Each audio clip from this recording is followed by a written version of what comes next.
Sahabat SCP, apakah ada di antara Anda yang alergi begitu ya dengan pelajaran bahasa Indonesia? Saya perlu mengakui bahwa ketika saya SD, SMP hingga kayaknya hingga sampai SMA, saya jujur saya tidak terlalu menikmati pelajaran bahasa Indonesia dan plok begitu ya dengan apa yang ditanyakan di Quora terkait dengan pelajaran bahasa Indonesia yang ada di sekolah di Indonesia. Mereka berkeberatan, toh saya lahir besar di Indonesia kok, ngapain saya masih belajar lagi bahasa Indonesia? Pertanyaannya adalah sekarang bagaimana dengan di Finlandia? Apakah di Finlandia sistem pendidikannya juga mengajarkan bahasa Finlandia? Dan itu yang akan menjadi topik bahasan kita pada edisi kali ini. Jadi sistem pendidikan Finlandia edisi kali ini kita akan membicarakan tentang bahasa Finlandia di dalam sistem pendidikannya. Dan saya berharap ini bisa membuka wawasan kita semua dan bisa menolong supaya kita juga bisa belajar hal yang baru. Saya mengucapkan terima kasih buat sahabat SDP yang hingga hari ini terus mendukung keberadaan channel ini melalui like, ada yang mendaftarkan diri, ada yang mungkin tidak mendaftarkan tetapi terus mengikuti perkembangan-perkembangan yang ada. Dan saya berharap bahwa melalui kanal ini kita bisa bersama-sama memajukan pendidikan di Indonesia. Jadi saya ajak tempat dulu, nanti kita lanjutkan bicarakan ya.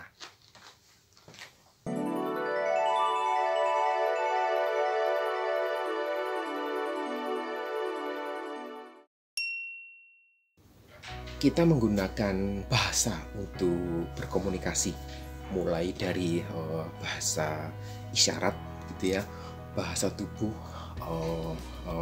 verbal menggunakan kata-kata dan sebagainya.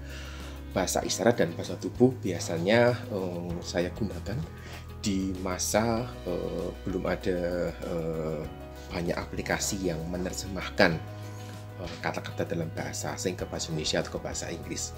Dan saya menyukai gitu ya mengunjungi negara yang tidak menggunakan bahasa Inggris karena itu menantang saya. Tantangan terbesar ketika saya mengunjungi Korea Selatan dan juga mengunjungi Cina gitu, karena bahasanya atau karakternya tidak terbaca sama sekali, tidak dengan mudah untuk disalin gitu. Dan komunikasi juga melibatkan yang namanya intonasi, pilihan kata, kosakata yang tepat gitu ya, dan bagaimana mengkomunikasikan ide-ide yang ada. Dan ini menjadi sesuatu yang seharusnya perlu dipelajari. Dan oleh karena itu kita perlu belajar menggunakan bahasa dengan baik. Menurut saya itu seharusnya menjadi tujuan pembelajaran bahasa nasional yang ada di setiap negara. Demikian juga ketika kita belajar bahasa Indonesia, tentunya harapannya adalah orang Indonesia gitu ya bisa menggunakan bahasa Indonesia dengan baik. Ketika kita bicara tentang situasi di Finlandia gitu, di dalam masyarakat atau sistem kenegaraan di Finlandia ada dua bahasa resmi. Bahasa pertama adalah tentu saja bahasa Finlandia yang di dalam istilah yang mereka pakai gitu ya, mereka menggunakan istilah suomen kieli gitu ya, bahasa Finlandia. Dan bahasa kedua adalah bahasa Swedia. Kok bisa gitu ya, kenapa bukan menggunakan bahasa Inggris? Hal ini terkait dengan hubungan emosional dengan negara Swedia. Jadi cukup lama negara Finlandia ini berada di bawah kekuasaan kerajaan Swedia waktu itu. Kalau di dalam bahasa yang lebih vulgar gitu ya, Finlandia ini dulu dijajah oleh Swedia. Kemudian waktu itu ibu kotanya ada di Turku dan Swedia kalah perang dari Rusia sehingga Finlandia jatuh ke tangan Rusia. Dan di masa pendudukan Rusia inilah hubungan emosional antara Finlandia dan Swedia ini menjadi makin kuat karena dengan situasi ekonomi yang sangat sulit, ada cukup banyak orang Finlandia yang tanda kutip lari gitu ya ke Swedia dan mencari pekerjaan di sana, dan mereka diterima dengan tangan terbuka. Selain itu, ada juga banyak anak-anak Finlandia yang diadopsi oleh keluarga di Swedia. Mereka diberikan kesempatan untuk sekolah, dicukupkan biaya-biayanya, dan ini memberikan satu hubungan emosional yang kuat, sehingga Swedia ini menjadi bahasa yang kedua. Juga dekat dengan hal ini, komunitas Swedia, komunitas orang Finlandia yang berbicara dalam bahasa Swedia juga cukup banyak, terutama di daerah pesisir, gitu ya. Ada daerah tertentu di kota-kota tertentu yang ada gitu ya, ada cukup besar komunitas orang Finlandia yang berbicara di dalam bahasa Swedia. Dan pelajaran bahasa Swedia ini diberikan kepada siswa ketika mereka mulai masuk di kelas 5 atau kelas 6. Dan ini menjadi pelajaran yang wajib untuk diambil oleh semua siswa. Bahasa Finlandia menjadi salah satu mata pelajaran wajib yang dimasukkan di dalam ujian nasional UN gitu ya. UN di dalam istilah yang ada di sini menggunakan istilah ujian matrikulasi yang hanya dikhususkan untuk anak-anak di tingkat SMA atau Lukio, sehingga ketika mereka SD, SMP mereka tidak ada UN sama sekali. Mereka yang sekolah di tingkat SMK mereka juga tidak mengikuti UN. Jadi UN atau ujian matrikulasi hanya diwajibkan, hanya diberikan kepada siswa yang mau mendapatkan ijazah dari SMA. Dan ya, bahasa Finlandia menjadi salah satu mapel yang dimasukkan di dalam ujian matrikulasi ini. Dan bahasa Swedia tidak dimasukkan. Menariknya adalah dalam perkembangannya juga bahasa Swedia ini bahkan masih dimasukkan sebagai salah satu mata kuliah di tingkat universitas. Artinya mereka yang belajar bahasa Swedia ketika ada di tingkat SMA, mereka mendapatkan dasar begitu ya untuk belajar bahasa ini di tingkat universitas, karena memang masih digunakan hingga hari ini. Dalam rumpun bahasanya, bahasa Finlandia ini cukup dekat dengan bahasa yang dipakai di negara Estonia. Juga dekat dengan bahasa yang dipakai di Hungaria. Tetapi berdasarkan hasil diskusi saya dengan teman-teman asli gitu ya, orang Finlandia, mereka mengatakan paling dekat itu dengan Estonia. Sehingga mungkin seperti situasi kita orang Indonesia berbicara dengan orang Malaysia, masing-masing menggunakan bahasa ibunya tetapi masih bisa saling mengerti. Menariknya adalah ada kosakata di dalam bahasa Finlandia dan bahasa Estonia menggunakan kata yang sama tetapi artinya bisa berbeda sama sekali. Yang saya ingat begitu ya, saya ingat itu ada satu kata gitu ya dalam bahasa Estonia artinya istri atau apa begitu. Ini dalam bahasa Finlandia artinya hantu gitu. Jadi mesti hati-hati gitu ya di dalam konteks bahasa ini. Dan ciri utama di dalam penggunaan bahasa Finlandia adalah bahasa ini tidak mengenal yang namanya preposition seperti on, and, on, in, at dan sebagainya, karena mereka meletakkan semua itu di belakang. Jadi kalau mobil itu adalah auto, maka kalau untuk mobil maka autole gitu ya. Kalau di dekat mobil namanya autola. Kalau di dalam mobil namanya autosa. Kalau menuju ke mobil begitu namanya auton gitu. Kalau keluar dari mobil autosta gitu. Jadi mereka meletakkan itu di bagian akhir. Jadi bagian akhirnya ini menjadi bagian yang cukup penting dalam bahasa Finlandia. Kemudian dengan populasi negara ini yang sekitar 5,5 juta penduduknya, maka total pengguna bahasa ini itu sekitar 6 juta di dunia. Dibandingkan kalau dengan bahasa Indonesia, maka penutur aslinya gitu ya bisa mencapai 270 juta orang di dunia. Berbicara tentang bahasa Finlandia, maka sebenarnya siswa asing pun gitu ya, artinya mereka yang bukan warga negara Finlandia tetapi sekolah di Finlandia, maka mereka juga harus belajar bahasa Finlandia. Tetapi mereka tidak diwajibkan untuk mengikuti pelajaran bahasa Swedia jika ketika mereka masuk bergabung dengan sekolah di Finlandia, mereka itu sudah cukup besar, misalnya sudah kelas 6 atau kelas 5 SD mereka baru masuk gitu ya. Kan pelajaran bahasa Swedia diberikan di kelas 5 atau kelas 6 SD, maka mereka boleh tidak mengikuti. Dan orang tua gitu ya bisa menulis surat kepada sekolah untuk mendapatkan pengecualian. Jadi oleh karena ada siswa lokal gitu ya, orang Finlandia gitu ya, atau orang bukan Finlandia tapi lahir besar di Finlandia dan punya dasar yang baik, maka pembelajaran bahasa Finlandia itu dibagi menjadi dua. Jadi ada istilahnya FMT dan FMSL. FSL gitu ya. FMT adalah Finnish Mother Tongue, artinya Finlandia sebagai bahasa ibu gitu ya. Kemudian ada FSL yang sebagai Finnish as a Second Language, biasanya dikasih kode F2 biasanya, F2. Dan artinya memang diberikan kepada mereka yang tidak memiliki dasar bahasa Finlandia yang cukup dan mereka belajar sebagai bahasa yang kedua.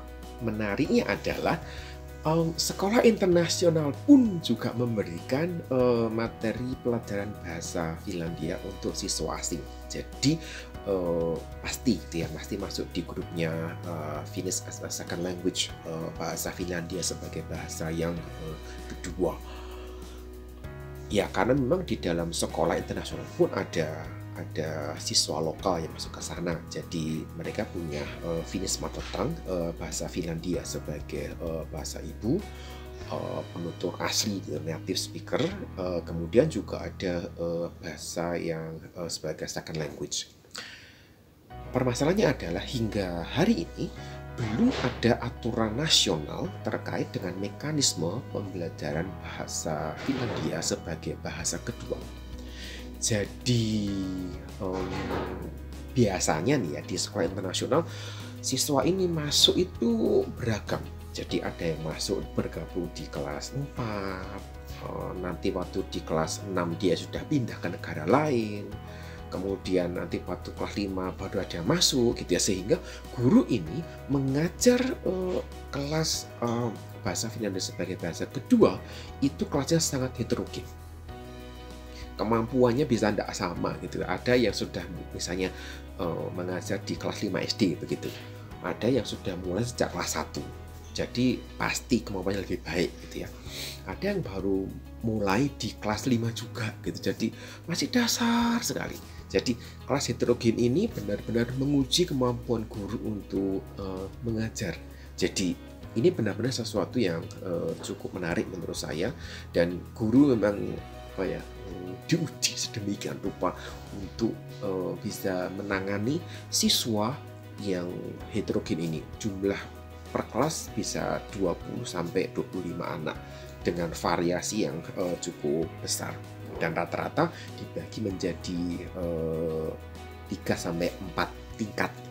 Lalu metode apa yang digunakan begitu ya? Metode yang digunakan dan cukup populer di sistem pembelajaran bahasa Finlandia khususnya sebagai bahasa kedua adalah metode yang namanya reading to learn. Jadi R2L ya, reading to learn. Metode ini membuat guru bisa mengajar semua siswa untuk membaca dan menulis dengan kecepatan yang berbeda. Artinya kita mengerti gitu ya bahwa kemampuan berbahasa itu ada bakatnya juga. Dan ketika kita bicara tentang bakat-bakat ini, maka sebenarnya mereka yang berbakat tentu cepat untuk belajar. Mereka yang agak memang tidak berbakat agak punya pergumulan sehingga agak lambat belajarnya. Dan metode R2L ini menolong guru untuk bisa menangani pembelajaran, menangani situasi kelas dengan pembelajaran yang bisa menyesuaikan dengan kemampuan masing-masing siswa. Ini cukup menarik gitu ya. Jadi buat teman-teman guru yang mengajar bahasa asing atau bahasa Inggris maksudnya, maka mungkin ada baiknya gitu ya mencoba untuk melihat gitu ya metode reading to learn ini yang saya harap bisa bermanfaat. Dan dalam sejarahnya gitu ya, sejarahnya sebenarnya metode ini dibuat gitu ya untuk dibuat secara khusus untuk siswa-siswa yang tersingkir secara komunitas gitu ya ketika belajar bahasa gitu ya karena satu dan lain hal. Jadi mungkin karena dia lambat berbicara, mungkin karena waktu membaca itu punya kesulitan, tidak mampu untuk menyusun kalimat dengan baik, maka mulai tersingkir. Dan dari situlah timbul ide untuk metode pembelajaran yang namanya reading to learn ini. Jadi sekali lagi buat sahabat SCP yang menjadi guru bahasa asing di Indonesia, mungkin ini bisa bermanfaat dan dapat digunakan. Salah satu pergumulan besar yang dihadapi negara Finlandia terkait dengan pembelajaran bahasa ini dan sistem pendidikannya adalah internasionalisasi. Jadi karena bahasa Finlandia ini bukan merupakan bahasa internasional yang diakui oleh PBB, maka kedatangan orang asing di Finlandia ini menuntut penggunaan bahasa Inggris terutama. Dan ketika makin banyak orang asing masuk, mesti mengakomodasi bahasa Inggris yang ada dengan jumlah penutur yang sedikit sekali gitu ya, maka bahasa Finlandia bisa punah gitu karena memang penuturnya tidak banyak. Penuturnya hanya sekitar 5,5 juta sampai 6 juta, kemudian tergerus oleh internasionalisasi menggunakan bahasa Inggris, sehingga banyak anak muda ini mungkin tidak lagi berbicara menggunakan bahasa Finlandia tetapi menggunakan bahasa Inggris, sehingga kemampuan berbahasa Finlandianya pun juga tidak terlalu bagus. Dan saya pernah bertemu dengan seorang teman begitu ya, dia mengatakan begini, ya bahkan orang Finlandia pun juga ada kok yang tidak bisa menulis dengan baik walaupun pasti berbicara. Terus bisa ingat, oh iya ternyata juga sama ya, di Indonesia kita menemui banyak orang bisa berbicara dengan bahasa Indonesia dengan fasih gitu ya, mengalir, tetapi tidak bisa menulis dengan baik. Ya memang kita bisa berbicara, belum tentu berbicara dalam bahasa yang baku. Tapi kalau kita menulis, bukankah masih ada aturan tertentu tata bahasa yang mesti diikuti, dan itu yang menjadi pergumulan juga tadi di Finlandia. Untuk mengatasi gerusan internasionalisasi di negara ini, maka pemerintah mewajibkan penulisan skripsi di S1 itu ditulis di dalam bahasa lokal, dalam bahasa Finlandia, sehingga lulusan program S1, program bachelor gitu ya, ketika mereka menuliskan skripsi, mereka harus menuliskannya di dalam bahasa Finlandia. Kemudian untuk tesis di S2 dan S3 mereka boleh menggunakan bahasa Inggris. Artinya buat yang memilih tetap menggunakan bahasa Finlandia juga diterima seperti itu. Tapi memang kalau menulis dalam bahasa Finlandia jangkauannya kurang luas gitu karena pembaca yang tidak banyak. Dan ketika kita bicara hal ini gitu ya, maka sepertinya memberikan kesan bahwa negara ini tidak ramah kepada pendatang gitu ya. Karena ya hampir semua informasi ditulis di dalam bahasa Finlandia. Dan menariknya, untuk mengatasi hal ini maka informasi-informasi sekarang ini mulai gitu ya, ditulis di dalam bahasa yang lain. Misalnya ada bahasa Thailand, karena juga banyak orang Thailand, bahasa Cina, ada dalam bahasa Arab juga seperti itu. Nah, ini menolong pembelajaran dan pemberian informasi di dalam bahasa yang berbeda. Jadi sebenarnya lahir dan besar dengan bahasa tertentu sebenarnya tidak menjamin penguasaan bahasa tersebut. Saya punya seorang teman lahir dan besar di Amerika, orang New York gitu ya. Orang bilang, wah masih bagus bahasa Inggrisnya begitu. Tapi dia mengatakan bahasa Inggris termasuk mata pelajaran yang nilainya dia cukup jelek begitu. Ya memang dia bisa berkomunikasi dengan baik tentu karena keseharian menggunakan bahasa itu, tetapi dia mengatakan ketika menulis itu susah buat dia untuk menggunakan tata bahasa yang tepat. Saya juga membayangkan hal yang sama terjadi di Indonesia ketika saya memeriksa skripsi mahasiswa. Ada banyak sekali coretan yang harus saya buat dan saya berikan catatan karena penggunaan kalimat yang panjang, penggunaan kalimat majemuk bertingkat yang sangat panjang, dan ternyata hanya subjek saja gitu. Tidak ada predikatnya dan menjadi kalimat yang tidak lengkap seperti itu. Padahal dalam keseharian bisa berkomunikasi dan tidak ada masalah. Jadi ketika kita kembali lagi gitu ya, saya pribadi mendukung pemberian mata pelajaran bahasa Indonesia di Indonesia. Finlandia pun juga memikirkan hal yang sama gitu ya, juga bagaimana bisa mempertahankan bahasa ini. Dan buat saya gitu ya, bahasa Indonesia menjadi salah satu mata pelajaran yang mesti dipertahankan, tetap masuk di dalam sistem pendidikan karena itu menjadi bagian penting ketika identitas sebagai orang Indonesia, dan bukan hanya sekedar mampu berkomunikasi secara lisan, tetapi juga mampu menulis dengan baik supaya bahasa ini tuh terjaga gitu ya, dan bisa tampil juga menjadi mungkin suatu saat menjadi bahasa yang lebih luas dikenal gitu, karena dipelajari juga tidak terlalu rumit gitu ya. Teman saya bisa belajar dalam waktu 3-4 bulan. Jadi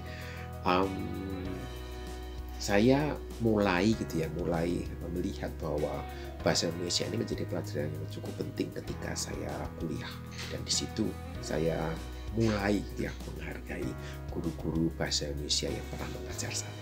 Jadi itu kisah yang saya bagikan pada hari ini terkait dengan pendidikan Finlandia, terkait juga dengan mata pelajaran bahasa Finlandia di sekolah di Finlandia. Sampai jumpa.